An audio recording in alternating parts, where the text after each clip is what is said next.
Vamos a analizar ahora qué criticar de los reduccionismos epistemológicos, ¿no? Reducir es siempre en cualquier tipo de discurso, ¿no? En discurso cotidiano también, ¿no? Se entiende como disminuir, estrechar, ¿no? Ahora, ya en el plano epistemológico, en cuanto al ser de determinados fenómenos que son objeto de estudio y de su conocimiento, es una forma sencilla, ¿no? Simple, de concebir la diversidad, de la complejidad fenoménica, ¿no? De la realidad, ¿no? Atribuyendo a veces un elemento muy determinado como papel, como lo protagónico, ¿no? Un elemento que lo determina todo, ¿no? Y entonces en ese caso ya se comienza a reducir, ¿no? Porque al privilegiar un elemento de un conjunto de factores, en vez de un elemento multifactorial, se prioriza uno, entonces eso puede ser una forma de reducción del objeto de la investigación, ¿no? Entonces, un enfoque reduccionista siempre implica una distorsión, ¿no? O una deformación de la realidad, ¿no? Y por lo tanto afecta, ¿no? El objeto del conocimiento.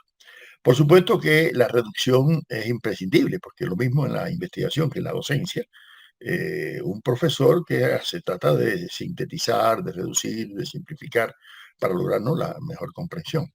Y en el proceso de la investigación pues, sucede igual, uno trata de esa complejidad del objeto que está estudiando, sintetizarla, simplificarla lo mejor posible, ¿no? Ahora, ¿qué pasa? Que normalmente en ese proceso de percepción de la realidad, el sujeto al prestarle más atención a una parte o una parcela de esa totalidad concreta, diría Hegel, ¿no? De la realidad, a veces eso puede conducir a ciertas hiperbolizaciones, ¿no? Y a una comprensión no adecuada, no de manera integral, ¿no? Y producir falacias, ¿no? Lo que Karel Kosik, un filósofo checo, llamaba pseudoconcreciones, ¿no? Que afectan, lógicamente, la comprensión de la totalidad, ¿no? Del objeto, ¿no? Y claro, eso no es nuevo. Ya desde la antigüedad, Aristóteles, por ejemplo, hacía referencia, ¿no?, a la necesidad de conocer el todo, ¿no?, en la integración con las partes. Y luego Giovanni, bueno, Bruno, Pascal, en el Renacimiento también, hablaron de esa necesidad, ¿no?, de lo imprescindible, ¿no?, de una visión holística, de una mejor comprensión de la realidad, ¿no?, para poder darle una explicación adecuada, ¿no?, a los fenómenos que se están estudiando, ¿no?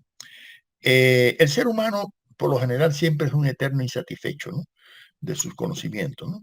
Y siempre se plantea enriquecerlos, ¿no? Y trata siempre de lograr, ¿no?, lo más perfectible posible. Bueno, precisamente eso es lo que anima la investigación científica. No nos sentimos satisfechos con lo que han hecho otros investigadores anteriores, aunque lo reconozcamos, ¿no? Pero desde los primeros momentos de la evolución intelectual de la humanidad, o sea, desde la praxis social de los primeros estadios, ¿no?, de la civilización, siempre las simplificaciones y las reducciones han estado presentes, ¿no? Y eso no ha sido simplemente por factores cognitivos, solamente filosóficos, no, no, no, no, no. Pueden haber estado determinados por un factor de carácter ideológico, ¿no?, que en última instancia siempre condicionan también, ¿no?, la actividad humana, ¿no? Ahora, si bien resulta casi imposible, ¿no?, investigar los fenómenos tan complejos del mundo natural, social o del propio pensamiento, siempre se trata de explicar de una forma u otra, a través de procesos didácticos, a través de procesos teóricos, y ahí aparece siempre la simplificación, ¿no? Por eso, los investigadores y los educadores deben tener siempre presente que en ese proceso de simplificación puede haber reducción que deforme el objeto, ¿no?, del conocimiento, y de ahí, pues, se producen lo que llamamos reduccionismos epistemológicos, que en próximos videos vamos a ir viendo cómo en la historia de la humanidad han habido múltiples reduccionismos y, bueno, hoy en día siguen existiendo y van a existir siempre, ¿no? Por lo tanto, el investigador tiene que estar preparado, ¿no?, para criticar esos reduccionismos epistemológicos. Ahora, ¿no? La magia es una forma alienante de simplificación de los procesos de causa y efecto, ¿no? Y sobre todo el vínculo de algunos fenómenos de la naturaleza con los semejantes.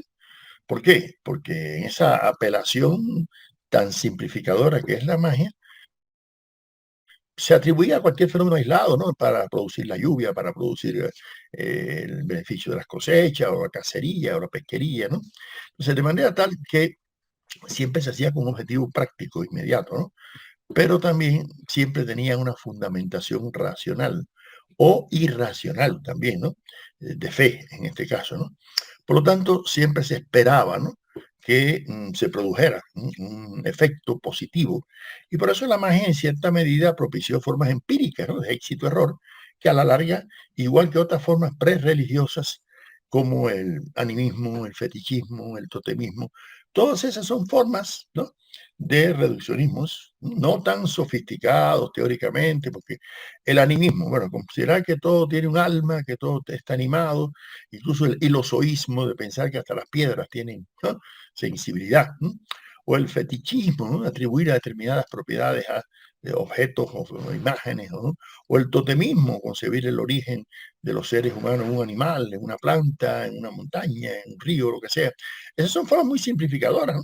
Y eso, independientemente de que son cuestiones ya de fe más que de racionalidad, simplificaban también la comprensión de la realidad y por lo tanto yo diría que son preámbulos, ¿no? Preantecedentes de los reduccionismos epistemológicos que van a surgir ya después cuando aparece la filosofía y sobre todo cuando aparece la ciencia mucho más adelante, ¿no? Ahora, siempre ha sido muy controvertida, ¿no? La relación entre filosofía y religión, no solamente desde el caso del cristianismo, sino de otras eh, religiones, porque siempre se han concebido a veces una interactuando con las otras y una limitando el poder de la otra, o sea, la religión limitando el poder de la razón, como sucedió durante el medioevo, ¿no? Con la escolástica. Ahora, a partir de la filosofía moderna, en que ya comienza una clara distinción entre el saber filosófico y la fe religiosa, ahí comienza también una cierta distanciamiento, vamos a ver después en una de las primeras formas de reduccionismo, que es el teocéntrico, que va a ser objeto del próximo video. Ahora, resultaba comprensible que en aquellos primeros estadios, ¿no? Preliminares del desarrollo del intelecto y del lenguaje, ¿no? Y por lo tanto de la capacidad de abstracción del ser humano, porque hay otra cosa, para que haya surgimiento de ideas religiosas, tiene que haber un desarrollo del pensamiento, ¿no? Y del lenguaje, ¿no? Porque además, por eso es un salto del politeísmo al monoteísmo bastante serio, porque no es lo mismo admitir que hay un Dios de la guerra, del agua, del amor, ¿no? De la lluvia, ¿no? O que hay un solo Dios para todo. Entonces es una abstracción, ¿no? Más, más elaborada, ¿no? ¿Así? Por lo tanto, ya en esos primeros estadios de la evolución de las civilizaciones, se comienzan a plantear formas muy reduccionistas y lo vamos a encontrar en algunas formas filosóficas. Por ejemplo, la teoría de los cuatro elementos, que se, bueno, para el caso del mundo griego, el agua, el fuego, el aire, ¿no? La tierra, los chinos añadían la materia, el metal y la madera, eran seis, para el caso del mundo chino, ¿no? Pero ese arjé o principio, ¿no? De todas las cosas que algunos, como Tales de Mileto, buscaban en agua, Anaximandro en el apeiro, ya una sustancia un poco indefinida, Anaxímenes, bueno, en el aire, o Heráclito en el fuego, en fin, esas son formas también de reduccionismo, son formas muy simples, ¿no? De tratar de buscar en un principio el fundamento de todos los, ¿no? De la existencia humana, ¿no? Entonces, todo parece indicar que en los antecedentes de los tipos de reduccionismo que se engendró desde la antigüedad, ¿no? Hasta la modernidad, se fueron desarrollando distintas interrogantes, ¿no? Y hoy en día podemos mantener algunas de esas interrogantes, ¿no? Primero, podríamos cuestionarnos, ¿han sido o no estas formas de formulaciones reduccionistas etapas necesarias o incluso imprescindibles en la evolución epistemológica del ser humano? ¿O podríamos haber prescindido, ¿no? De ella, ¿no? Una segunda pregunta es, ¿hasta qué punto tales reduccionismos han sido superados, ¿no? De una forma ya definitiva por los científicos, por los investigadores, y o existen en la actualidad condiciones de diversa índole que puedan propiciar el renacimiento, no solamente de viejos reduccionismos, sino de nuevas formas, ¿no? De reduccionismo. Bueno, esas dos preguntas vamos a tratar de darle respuesta en los próximos videos que vamos a analizar cada uno de esos, ¿no?, distintos reduccionismos que han habido en la historia de la civilización, ¿no? Ahora, el estudio de la evolución histórica de los tipos de reduccionismo, de sus causas, de sus factores condicionantes, de sus implicaciones y consecuencias para el devenir de la filosofía, de la ciencia, de la cultura en general, pero que tiene incidencia, lógicamente, en la práctica pedagógica, eso puede ayudar, puede contribuir de alguna forma, ¿no?, a que las nuevas generaciones de investigadores y de educadores eviten caer, ¿no?, en estas distorsiones, en estos errores, ¿no?, que afectan, lógicamente, una verdadera comprensión holística, integral, sistémica, dialéctica, ¿no?, de la realidad. Pues a veces algunos de manera inconsciente pueden coincidir con algunos de estos reduccionismos epistemológicos que vamos a ver próximamente y si no los conocen, pueden fácilmente ser víctimas, ¿no?, de cualquiera de ellos, ¿no? Ahora, no cabe la menor duda de que los distintos tipos de reduccionismo epistemológico que se han producido en la historia, ¿no?, del pensamiento humano no son un producto de la arbitrariedad de pensadores aislados, no, no, sino que han existido razones suficientes, ¿no?, para el análisis complejo del proceso del conocimiento y han dado lugar a han estado condicionados por determinadas premisas socioeconómicas, ¿no?, y política, religiosa, ¿no? Incluso desde la antigüedad, algunos filósofos como Demócrito, ¿no?, se percataron de que en el proceso del conocimiento había que distinguir aquel conocimiento que se formaba de la manera simple, en la opinión, como era la doxa, ¿no es así? Y el pensamiento más elaborado, ¿no?, el entendimiento, ¿no? Incluso por eso él llegó a formular una idea de átomos, imágenes de las cosas que llamó ídolos o ídolas, ¿no? ¿Y eso qué quiere decir? Que ya en Demócrito y luego en Epicuro vamos a encontrar también, ¿no?, intentos de ver la diferencia entre el mundo empírico y el mundo, ¿no?, racional, aunque eso no se desarrollaría más hasta después, ya en la modernidad, con Descartes, con, ¿no?, Bacon, Kant y otros, ¿no? Ahora, una posición muy diferente se podía observar, por ejemplo, en Sócrates o en Platón, cuando hiperbolizaban el papel de la mente, ¿no?, de la razón, ¿no?, y no le daban tanta fuerza a lo sensorial, ¿no?, a lo empírico, ¿no?, y en este caso subestimaban ese conocimiento, ¿no? Lógicamente eso provocó la aguda crítica de Aristóteles. Sabemos que Aristóteles estuvo 20 años estudiando con Platón, decía: "Yo soy muy amigo de Platón, pero más amigo de la verdad", ¿no? Y por eso es que Aristóteles va a criticar, ¿no?, ese idealismo, ¿no?, ese espiritualismo que implica desconocer el papel de las sensaciones. Aristóteles le da a las sensaciones un papel, ¿no?, fundamental, ¿no? Entonces, así se va a ir gestando desde la antigüedad un culto a que las sensaciones son la puerta de entrada, ¿no?, del conocimiento, ¿no? Ahora, sería muy ingenuo sostener que la humanidad ha llegado al actual nivel de desarrollo de la ciencia, de la tecnología, de la filosofía, de una forma sin tener que superar obstáculos epistemológicos, como diría Gastón Bachelard, no.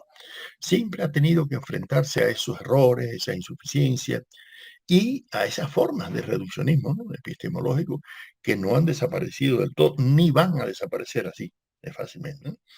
Y por lo tanto hay que estar siempre prevenido ante la posibilidad de nuevas formas, ¿no?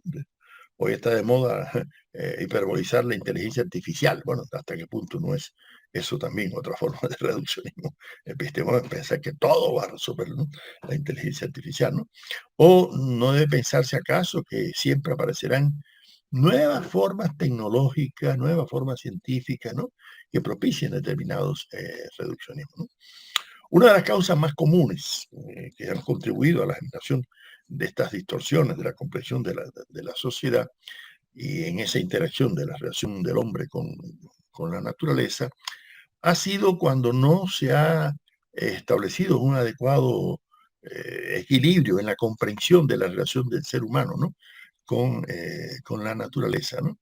Y eso ha dado lugar, bueno, al ecocidio que estamos a las puertas de terminar con la naturaleza y con la civilización humana, ¿no? Ahora, hay muchos investigadores que en la historia de la ciencia, en la historia de la filosofía, ¿no?, ya desde la antigüedad tomaron plenamente conciencia, ¿no?, de que el pensamiento humano puede generar ideas que a veces pueden ser peligrosas para las ideologías religiosas, políticas, jurídicas, etcétera.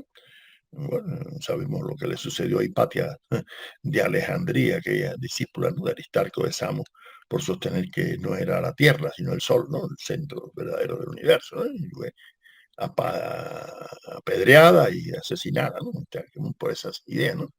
Pero bueno, no estamos en esa época, ¿no? Sin embargo, cualquier análisis que se haga sobre el proceso del conocimiento nos puede llevar, ¿no?, a considerar que desde la antigüedad hay esa intento de superar cualquier tipo de reduccionismo, ¿no? Y todas las filosofías, no solamente la occidental, la filosofía árabe, la filosofía china. Por ejemplo, en este caso, el mundo árabe aportó una serie de filósofos como Avicena, como Averroes, Alfarabi, etcétera, que sobre todo en el Califato de Córdoba, en España, contribuyeron a la construcción de la modernidad y contribuyeron de una forma, ¿no?, a enriquecer el pensamiento moderno y científico moderno. Eso no lo podemos olvidar, ¿no?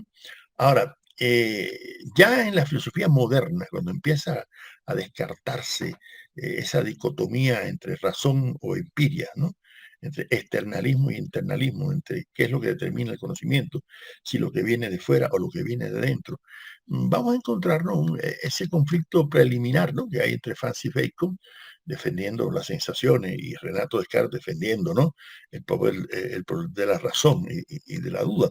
Sin embargo, esa dicotomía que se va a mantener durante toda la Ilustración y que Kant va a tratar de resolver de una forma muy sintética en el primer párrafo de su crítica a la razón pura, cuando dice que no se puede dudar de que el conocimiento comienza en la experiencia, ¿no?, pero no solo en la experiencia. Y esas son expresiones de que en la filosofía moderna ya hay una intención de superar. Lo mismo el subjetivismo, que un objetivismo estéril que no ve la interacción entre objeto y sujeto de manera adecuada. En la actualidad han ido surgiendo nuevas filosofías, nuevas corrientes, ¿no?, epistemológicas que a veces pues hiperbolizan un poco, ¿no?, cualquiera de estos dos lugares. Y yo creo que un investigador científico, en cualquier esfera de la ciencia natural, técnica, social, ¿no?, humanística, lo que sea, debe estar preparado, conocer cuáles son esos posibles errores que se pueden cometer, ¿no?, de reduccionismo cuando se hiperboliza o un momento el conocimiento, el sensorial, u otro, el racional, o el emotivo, afectivo, que también forma parte, ¿no?, o el aspecto ideológico en lugar del aspecto epistemológico, ¿no es así? Entonces, es decir, que en la raíz de todos los tipos de reduccionismo no hay que simplemente burlarse de los errores de los que cometieron en el pasado, ese tipo de... No, no, no, no. Algunas razones tuvieron para pensar así. Hay que ver cuáles son las causas por las cuales pensaron así, ¿no? Hay que ver qué factores hicieron que superaran a veces algunos y otros no, otros se quedaron totalmente estancados, ¿no?, en esas formas de reducción. De manera que lo que vamos a tratar de desarrollar en estos próximos videos es la valoración crítica de cada uno de estos nuevos reduccionismos, como el teocéntrico, que es el que vamos a ver inmediatamente, el mecanicista, el determinista geográfico, el determinista biológico o social darwinista, en fin, etcétera. Muchas de las formas de reduccionismo que hoy en día todavía subsisten, ¿no?, en la ciencia contemporánea.